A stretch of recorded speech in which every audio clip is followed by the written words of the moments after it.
নমস্কার বন্ধুরা, কেমন আছো তোমরা সবাই? আশা করবো সবাই ভালোই আছো। আমি অলোকেন্দু চক্রবর্তী, তোমরা দেখছো নিউজ ভারত জব। আজকে এই চাকরিটা আনার প্রধান কারণ তিনটে আছে, সেটা আমি ভিডিওর প্রথমে বলে রাখি। প্রথমত এটা ফ্রেশারদের জন্য, আর সেকেন্ড হলো এখানে প্রচুর লোকেশন আছে। আপনারা অনেকগুলো জায়গা থেকে আপনারা আবেদন করতে পারবেন। কোনো রকম কোনো অনেকগুলো জায়গা আছে, ভিডিওতে সব লোকেশন বলে দেবো। তবে লোকেশন বলার আগে একটা কথা বলে রাখি, প্রতিটা লোকেশনের সাথে হয়তো আমরা প্রতিনিয়ত পরিচয় নই, তো উচ্চারণে কিছু ভুল হলে ক্ষমা করে দেবেন, নিজের একটু উচ্চারণটা বুঝে নেবেন। এমনি ডেসক্রিপশনেও কিছু লোকেশন আমি দিয়ে দিচ্ছি, ঠিক আছে? এবং এখানে তোমরা স্যারকে সরাসরি ফোন করে নিতে পারো, ইন্টারভিউ ব্যাপারে কথা বলে নিতে পারো। শুধু একটাই কথা বলবো, যা এখানে কোয়ালিফিকেশন বলা হচ্ছে সেই সব কোয়ালিফিকেশনের ছেলে মেয়েরাই ফোন করবে, আদার্স কিন্তু কেউ ফোন করবে না, ঠিক আছে? আদার্স ফোন করবে না। আচ্ছা, চলুন আজকে আমরা ভিডিওটা শুরু করছি।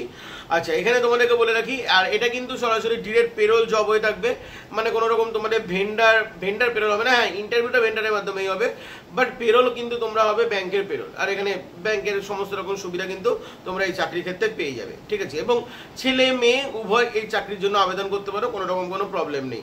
আরও একটা কথা বলে রাখি, চাকরির জন্য কোনো রকমের টাকা পয়সা লাগবে না। আবার বলছি, এই চাকরিটার জন্য কোনো রকমের টাকা পয়সা লাগবে না। কোনো রকমের ফর্ম ফি, রেজিস্ট্রেশন ফি, আদার্স যে টাকা লাগে বিভিন্ন জায়গায়, ওরকম কিন্তু কোনো রকমের টাকা পয়সা লাগবে না। ইনফ্যাক্ট তোমাদের কিন্তু এখানে ট্রেনিংও কিন্তু সম্পূর্ণ ফ্রিতে হবে, কোনো রকমের টাকা পয়সা লাগবে না, মানে 0 টাকাও তোমাদেরকে খরচ করতে হবে না। আচ্ছা, চলুন আমরা এবার শুরু করছি আজকের চাকরি, এক্সিস ব্যাংক, ঠিক আছে? এখানে এক্সিস ব্যাংকের আন্ডারে তোমাদের কাজ হয়ে থাকবে। তো যারা ইন্টারেস্টেড আছে পুরো ভিডিওটা দেখো, কারণ এখানে ফ্রেশারদের জন্য চাকরিটা এবং অনেকগুলো লোকেশন আছে, সেই দুটো একটা সবথেকে বড় প্লাস পয়েন্ট, ঠিক আছে?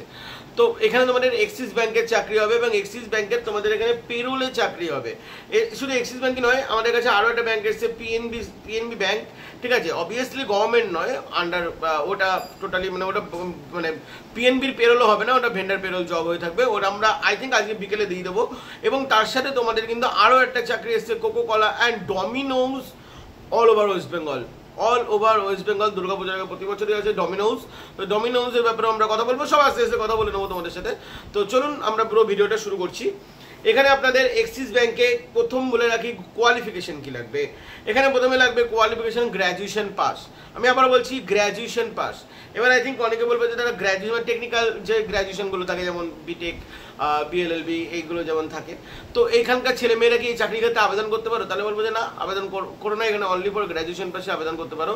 আচ্ছা, গ্র্যাজুয়েশন পাস বলতে গেলে মানে যাদের কারো সেমিস্টার বাকি আছে, বা কেউ ধরো সাপ্লি পেয়েছিলে, সেমিস্টার এখনো পর্যন্ত বাকি আছে, সেই সব ছেলেমেয়ে কিন্তু এই চাকরির ক্ষেত্রে আবেদন করবে না। যাদের পুরো একদম পাস আউট করে বেরিয়ে গেছো, তারা এই কাজের ক্ষেত্রে আবেদন কিন্তু করো। আচ্ছা, তারপরে আমরা বলে রাখছি বয়স সীমা, যেটা খুবই ইম্পর্টেন্ট জিনিস। আচ্ছা, বয়স সীমা যেহেতু এটা 18 বলা যাবে না, কেন গ্র্যাজুয়েশন থেকে হচ্ছে, সেজন্য তোমরা 20 বা 21, যেমন সালে গ্র্যাজুয়েশন শেষ হয়, 20 বা 21 সাল থেকে শুরু করে 27 বছরের পর্যন্ত ছেলেমেয়েরা এই কাজের ক্ষেত্রে আবেদন করতে পারবে।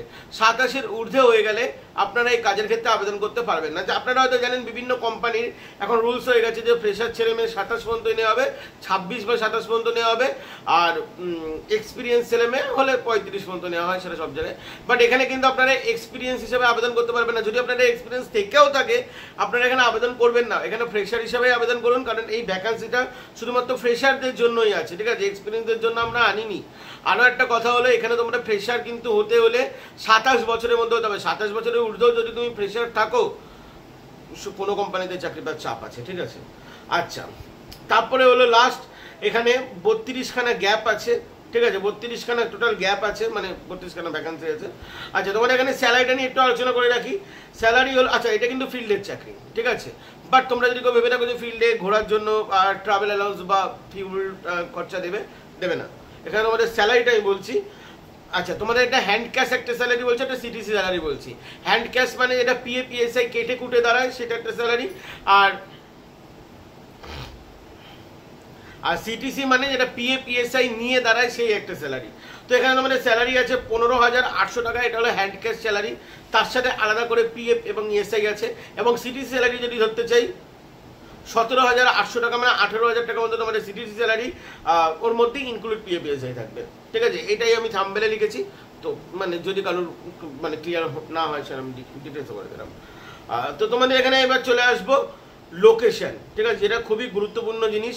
এবং প্রত্যেকটা লোকেশনের আমি ডেটও বলে দিচ্ছি, মানে প্রত্যেকটা লোকেশনের মানে প্রত্যেকটা জায়গায়, এখানে ক্লাস্টার বলা হয়, তো তোমরা ক্লাস্টার মানে বুঝবে না, সেটা আমি তোমাদেরকে বলে দিচ্ছি। প্রত্যেকটা জায়গার লোকেশন মানে ইন্টারভিউ আলাদা আলাদা দিনে হবে, তো সেটা একটু আমরা ডিটেলস আলোচনা করছি। এখানে 27 তারিখ ইন্টারভিউ ডেট আছে যাদের খড়গপুর ক্লাস্টার এবং জলপাইগুড়ি ক্লাস্টারের, ঠিক আছে। খড়গপুর মানে তোমরা ক্লাস্টারের জায়গায় লোকেশন ধরতে পারো, আমি ক্লাস্টার বলছি। আচ্ছা, খড়গপুরের লোকেশন এবং জলপাইগুড়ি ক্লাস্টারের গড়বেদা এবং মাথাভাঙা দুটো করে ভ্যাকান্সি আছে। 27 তারিখ ইন্টারভিউ আছে। 28 তারিখ ইন্টারভিউ আছে আবারও জলপাইগুড়ি ক্লাস্টারের আলিপুরদুয়ারে, ঠিক আছে। মানে আলিপুরদুয়ার লোকেশনের জন্য, মানে এগুলো যে লোকেশনগুলো বলছি সেগুলো তো ভ্যাকান্সি আছে, ঠিক আছে, মানে ওইসব জায়গায় ইন্টারভিউ হবে না, ওইসব জায়গায় ভ্যাকান্সি আছে তোমাদের এখানে। তারপরে আছে 29শে আগস্ট মালদা, অনেকদিন ধরে অনেকে মালদা মালদা মালদা মালদা করছিলেন, তো মালদা লোকেশনের ডালখোলাতে ভ্যাকান্সি আছে, ঠিক আছে, 29শে আগস্ট। তারপরে চলে আসবো 30শে আগস্ট আন্দুল ক্লাস্টার এবং আসানসোল ক্লাস্টারে ভ্যাকান্সি আছে। সাকরাইল, রানীগঞ্জ এবং মুরগাসল। তারপরে চলে আসবো 31শে আগস্ট আবারও ইন্টারভিউ আছে বহরমপুর ক্লাস্টার, দুর্গাপুর ক্লাস্টার এবং খড়গপুর ক্লাস্টারের। রামপুরহাট, কান্দি, বোলপুর, দুর্গাপুর, আন্দাল, মেমারি, হলদিয়া, ঠিক আছে। তো এই কটা লোকেশনে কিন্তু ভ্যাকান্সি আছে। আচ্ছা, এই যে লোকেশনগুলো বললাম সব কটার ইন্টারভিউটা আলাদা আলাদা আছে। যদি কেউ ভুলে যাও বা যদি কারোর বুঝতে অসুবিধা হয়, আমি সেজন্য ডেসক্রিপশনে পুরো ডিটেলসটা আবার লিখে দিয়েছি, তোমরা একবার চেক করে নিতে পারো, ঠিক আছে। আচ্ছা, তোমাদের এখানে কাজ কি হবে? এখানে আমাদের কাজ হবে অফিসার সেলস জব রোল, মানে অফিসার সেলস। আচ্ছা, এটা হলো তোমাদের ডেজিগনেশন ছিল, এবং তোমাদের জব রোল হলো visit open market, lead generate, account opening, CASA প্রোফাইলের ওপর তোমাদের কাজ হয়ে থাকবে। ক্রস প্রোডাক্ট সেলসও কিন্তু তোমাদেরকে করতে হতে পারে। তো যাই হোক বন্ধুরা, এটাই তোমাদের ডিটেলস, মানে এটাই তোমাদের কাজ হয়ে থাকবে। যারা করতে পারবে ব্যাংকের এরকম সেলসের চাকরি তারা অবশ্যই করতে পারবে, যাদের অভ্যাস নেই তারা হয়তো করতে পারবে না। আচ্ছা, তো তোমাদের এখানে আরো একটা কথা তোমাদেরকে বলে রাখা উচিত, তোমাদের আরো একটা কথা এখানে তোমাদের বলে রাখা উচিত, যারা যারা এখানে আবেদন করবেন অবশ্যই কিন্তু গ্র্যাজুয়েশন পাসটা কিন্তু অবশ্যই দেখবেন। আচ্ছা, 12 পাস কেউ কিন্তু স্যারকে ফোনও করবেন না, ঠিক আছে। এখানে যে তোমাদের স্যারের নাম্বারটি আছে 7001213186, এই নাম্বারে তোমরা সরাসরি কল করে নিও।